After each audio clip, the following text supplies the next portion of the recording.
in our side of my brother is somewhere knocking around who I'm business partners with. So we'll be talking about all of them, normally behind their back, but they're all here. So, a quick history, because I know there's going to be a lot of questions. I sent some questions earlier, and I know I've answered, I don't know how many.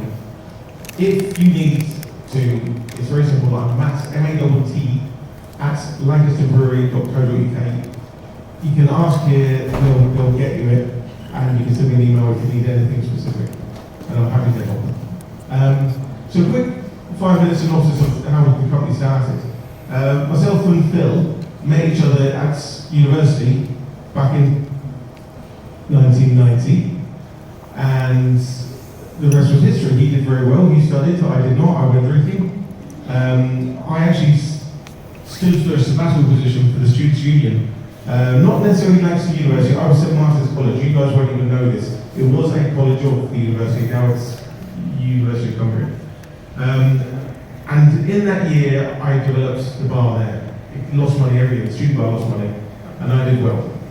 And they looked at me, Mitchell's asked me to join them, Whitbread asked me to join, I joined a local company, not having a clue really how to run bars. I was still keen, enthusiastic. But this pub is horrible. This trade is a horrible trade, as lovely as I find it as well at the same time. I didn't get paid for two months and I left. And I went to another company that was just as bad, if not worse. And unfortunately that is a story. When you look around the pubs of the UK, there's some fantastic pubs, but there's some bottom feeders, we call them. Wait.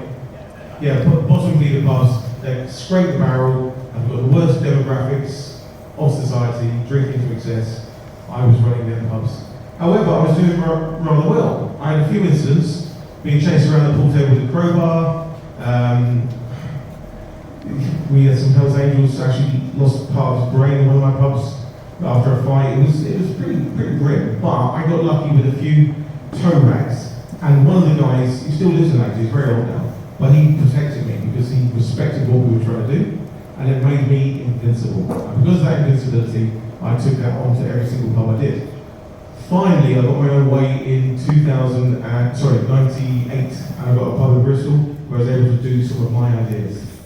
But Phil, I mean, you've seen him knocking around, he was watching me as well, thinking, look, I've got some money, I've done well in my chosen career, I wouldn't mind investing. And we started a pub group in 2001, November, it opened in February 2002, called the Waterwitch.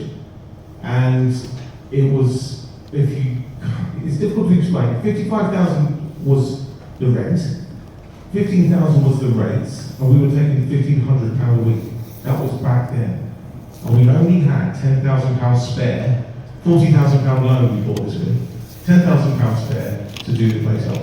We borrowed 10,000, and that was it. It is what it is. We've run out of money, but it was the style, it was the ambition, it was the service, it was the product choice. That's what made us different from the rest of town. And that has been our mantra going through ever since. If you go to any of our pubs now, there's two in town.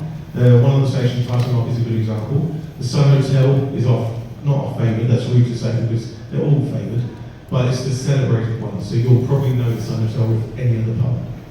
And this was our standards. And we have grown the company ever since then. So from that £40,000 loan in 2001 is now worth, well, you can hazard a guess, pretty much they're all freeholds. We've diversified, extraordinary. I mean, that was one of the questions, what's our strength? If you look around, you guys are still talking brewery. Brewery isn't actually what we do. The company is called C2 Investment. C2 Investment is a holding group for all the companies. The brewery sits under that. All the other pubs and hotels have their own profit centres. And we have 150 staff working for the company, and most of them work in the hotels and pubs. And these are our bread and butter. The brewery has come a long, long way from the site. I bought this, I went to the bank and pretended I was buying a car. I borrowed 15,000, I invested it in some naughty boy, and we bought a brewery. I thought I was a shareholder, I was not a shareholder, I was a director. And one thing that you guys need to know, if you're a director, I didn't know isn't an excuse. He bled the company dry. Phil, bless him, looked after me, and we came and bought his shares out. and molded it into our company. So this has seen several guys. Phil joined the company at that point. He left his work, but he said, "I run the pubs, you run the brewery." And I thought that was particularly unfair because the pubs are my baby. I love my pubs, and they're done. They're great. And the brewery was terrible. We had worst end of town. But like everything we do, like everything we do, we don't stop at small, and that's why we've grown to this. I think a lot of you have heard me say we're the 74th largest brewery in the country.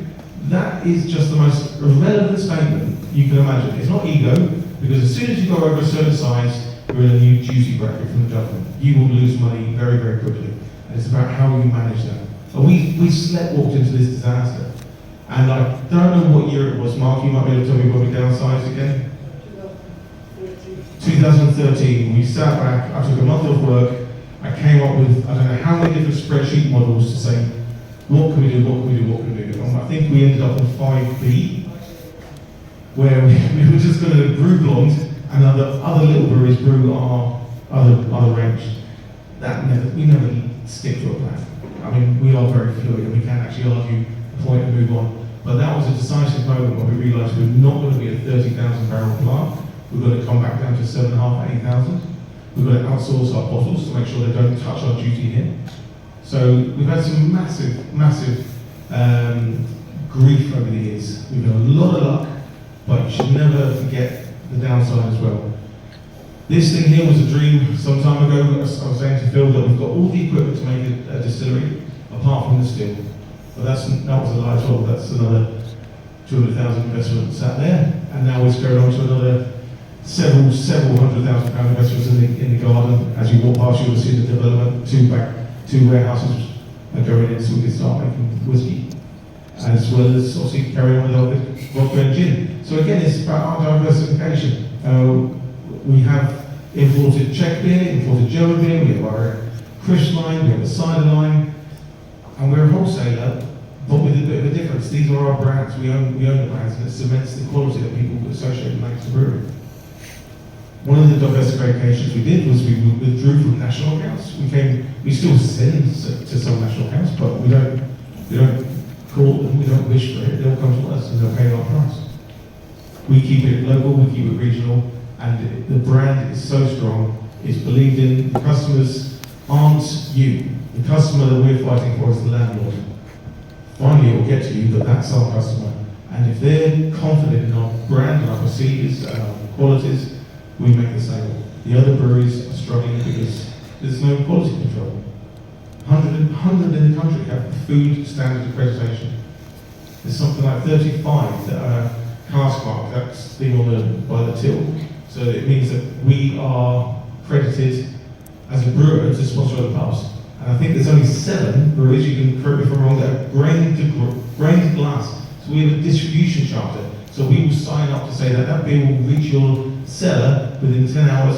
All the paperwork is a huge, mammoth task to do, but that's what makes us different to other companies. But I beg your mistake, I'm still talking about the brewery. The pubs are fantastic. We've got 66 bedrooms.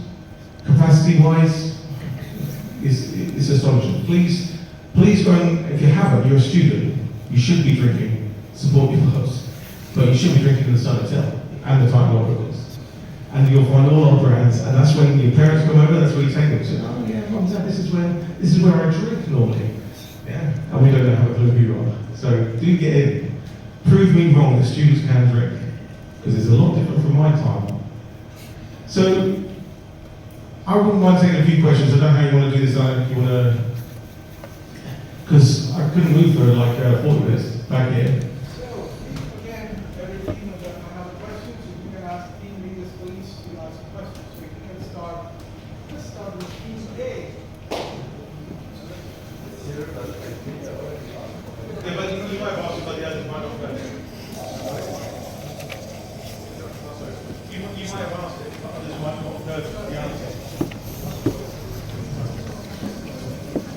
Yes, so my question earlier on was already what are the biggest problems and challenges that you are facing at the moment, and maybe you can also give us like an overview of the future which you would wish for the company or the company.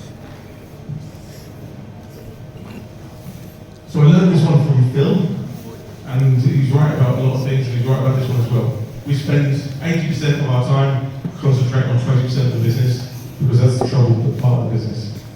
And it's the one that gives you the least money, and you're trying to give it its time to help it to get up to the other. And I think at the minute, if I thought about it long enough, I think one of our challenges now is the staffing, because the generation thing that I mentioned earlier, about people wanting to work for the right amount of money is quite interesting as well, because we're hitting so many price issues, like the cost of materials, cost of distribution, cost of labour, that when does the price of a pint become unacceptable for a customer to even come out? So as we're driving costs low, that also holds wages back. And I think we pay better than most. I hope we do earn. My new company with my brother, we've actually given 25% of the net profit to the staff to help entice them to stay. Because that's how we're trying to view the future, like what's going to happen next. How do we retain? How do we make this a professional job as opposed to a part-time cash-in for the weekend job? So that's my worry now. Going forward, you see the warehouses, as I say, we've recognised whiskey is going to be a huge thing for us, because the Lakes Distillery have got £35 million of pre-sales already now. So if we only have 10% of that, we are very, very happy people. So we're concentrating on these warehouses to maximise the production from this vessel here, which doesn't have the same restrictions as beer does in its growth. And the other thing is the Titan Lock is the best example. On platform 1, 2 and 3 of Langston train station, we've got a fantastic working relationship with Network Rail. They're so pleased with what we produce for them. They're absolutely delighted. So now they've sort of opened up their books, so when you look at this train station, when you look at I can't tell you the names of them because that'd be naughty, but we're looking at 3 or 4 now. So that could help us expand our portfolio of pubs very, very quickly and very, very cheaply. I say quickly because you do Network Rail and their solicitors and their accountants. The last one took 3 years, so I'd like to say quickly, but we'll see. Thanks.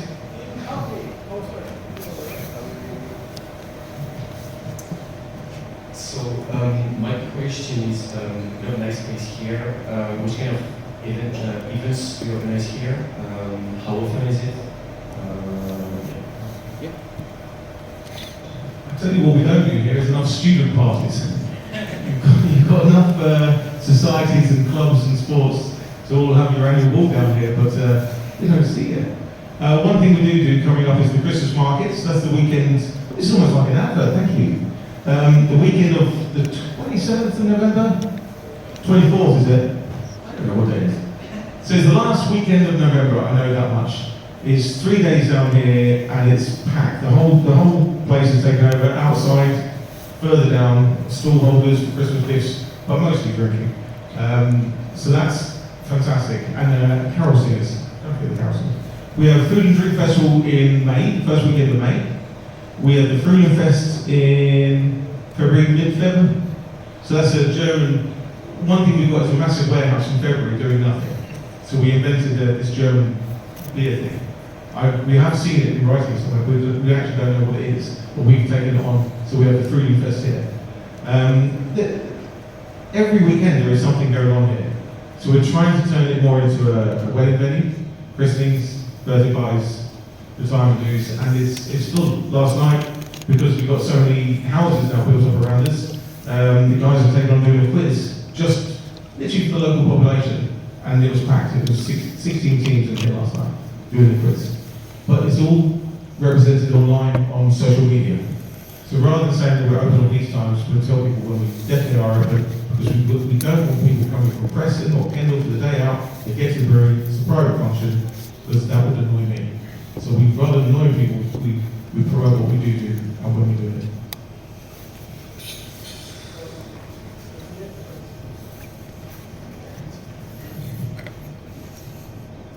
Would you mind telling us where your growth percentage over the past years and what are your expectations for the upcoming years with your diversifying of the whiskey and stuff?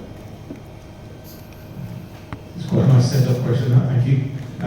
Obviously our year end finishes on January 31st, and you get 9 months to put your accounts into Company's House to be displayed to the world.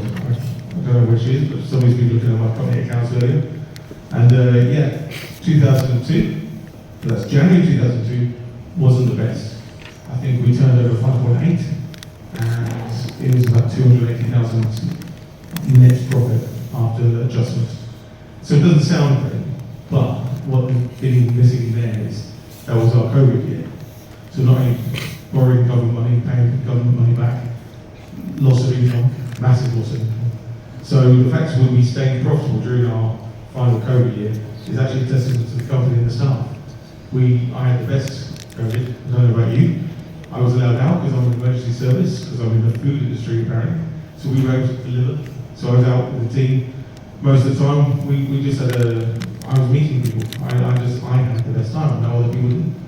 But the company stayed strong.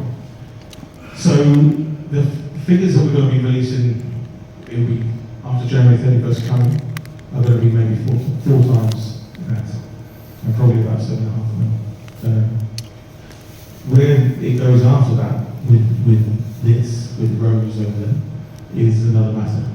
We've got some projections, but it's still dreams as opposed to reality. But that could be big. That could be really big.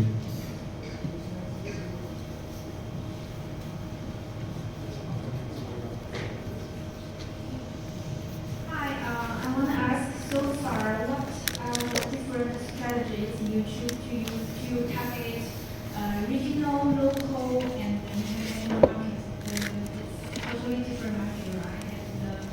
And you sell products to China, Spain, and what strategy do you use before? Can you share?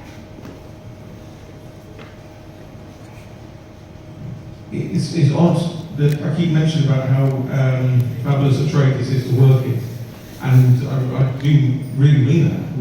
We all get on so well. The areas that we've picked have been because we've been recommended from another person who's already supplying there, so we're not a threat to them. So we've had some very, very good opportunities, but unfortunately we've had to cut ties with a few of them for no other reason than circumstances. Brexit being one of them with the labels. COVID with China, obviously the government made a statement out there that it was Western products or Westerners had brought COVID to them, so we were like treated nastily, and that was it. We had no sales at all. Russia was our biggest one at the time. That ended quickly, obviously with certain things that were going on. So we've got a little Baltic state enterprise at the minute, and we've got a consistent country in Italy. America was too challenging. It's the biggest market. They often say, don't go for your first, for the largest target. Always experiment, come down to your B or your C category, and then take it from there, learn from that, and then you can move on. We went straight into America. We got a packaging wrong. We were 500 mil. They want 375. They want cluster packs, 6 cluster packs. There's only one company in the UK that actually makes cluster packs. So straight away you're restricted. And it's also on price. It's a brand new world to us. So we think we'll sell to a wholesaler who'll sell on. They've got another leg in the chain, and it was about jobs creation back in 1930 in America. They got the distribution network. So you can brew and sell, you can brew and distribute, but you can't brew, distribute and sell. You can only do 2 of the 3. So when you sell to one, they're making 30%. Then they'll give it to the distributor who'll make 20%, and then the retailer will make 35%. And you've got to go back to what's your bottom price. So when they want a cluster pack for $10, you work out all the percentages, what everyone's having. It was a nightmare. We realised very quickly, we gave it a go, we supported them, we got out there, we mixed around with them, but it was never going to happen. We recognised quite quickly to get out. China disappointed because we started with 500 mil. We thought that was because China's another really good market for us because they like to say to the woman, I use you as I'm trying to say to you, I'm wealthy, I'm drinking imported beer. I first saw a Chinese bottle with a white label on, thought they were so cheap because why would they put a white label? And all they were trying to do is say to everyone in the room, I'm drinking an imported French bottle of wine, I'm drinking an imported, that was it, the white label. So we could use our own stock, it wasn't another SKU, it was perfect. And then in a small time we were in China, and I used India and China as a similar thing here. Generation over here is 20 years, generation over there is 3 years, things move so quickly. They want 330 though. We don't do 330 though. There's no other market.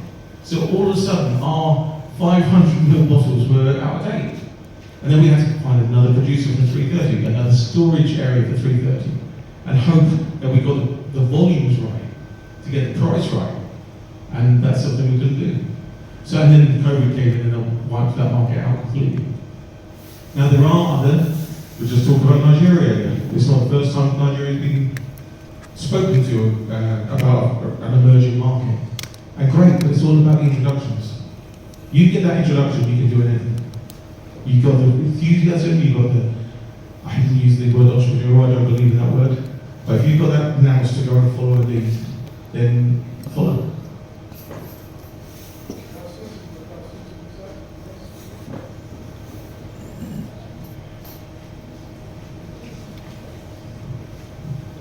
Maybe that's a bit of a long question, but I wanted to ask you about that whiskey idea. How did you come up with it? Was it another differentiation strategy? How are you sure that you're gonna find the customers? And yeah, whiskey. And are you planning to make it bigger than the beer market?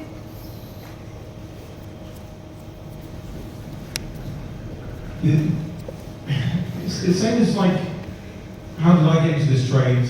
It was by mistake.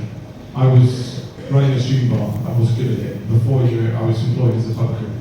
How did I get into the brewery trade? Mistake, I invested in it. The guy was a toe rag, we had to take it from him to save me from going bankrupt. How did we get into the spirit market? We were talking about it, a few too many beers, the next thing we bought a distillery.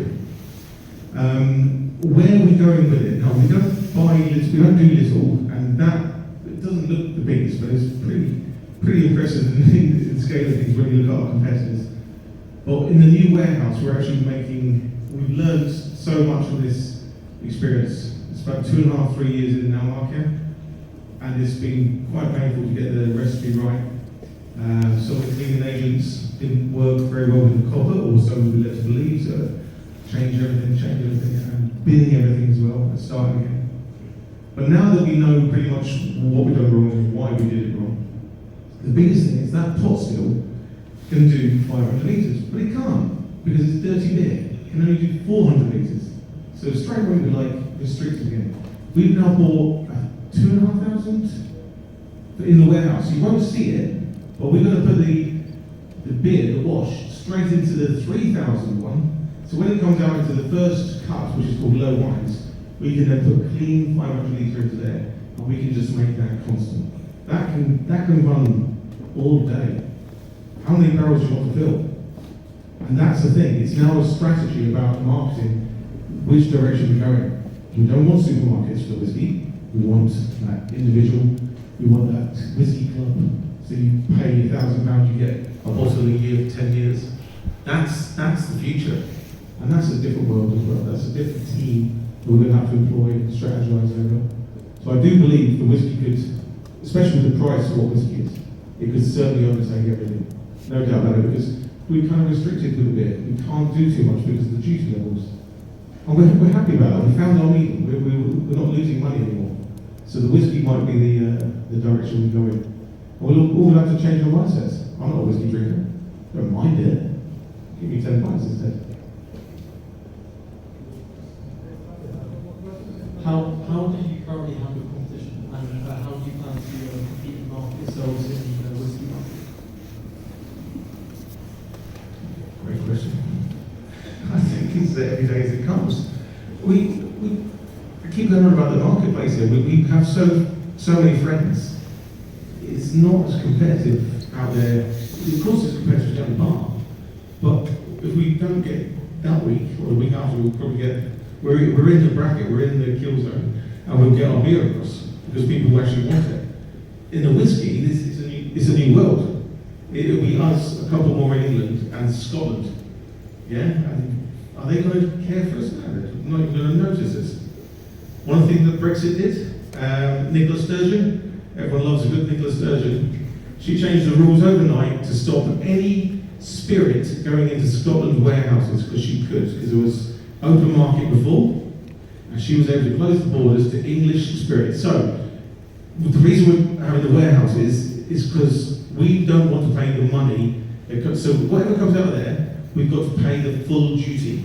When it leaves our little store, we have to pay the full duty. And say on a 40% bottle, that's about £10, £10.50 every bottle. That's a lot of capital tied up in nonsense. So what we want is a bonded warehouse. That's a secure establishment that the HMRC have come to have a look at. They recognise, yeah, they can stay in there, no duty attached. They will only get duty after it leaves, which is what we are building next door. But sturgeons, we couldn't send our product anywhere. We had to pay full duty. And it was a nightmare. And she is just the most horrible, venomous woman. And it couldn't happen to a nice person. And she goes down. Too much?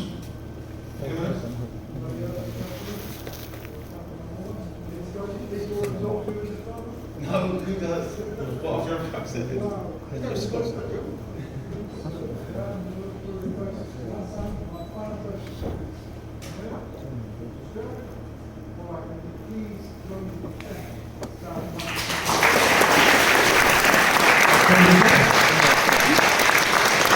Two things you need to know though.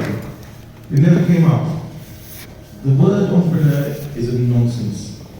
Yeah? You're doing an entrepreneur course, I'm an entrepreneur in residence. I do not wake up in the morning thinking I'm an entrepreneur. You are what you are. You just want better, you see something. That's it. Yes, it's got a definition, entrepreneur, but you don't wake up in the morning, I want to be one. And the second thing is, live by this, employ better people than you. Simple. You've got the ideas, but there's better people out there. Look after them, business goes on.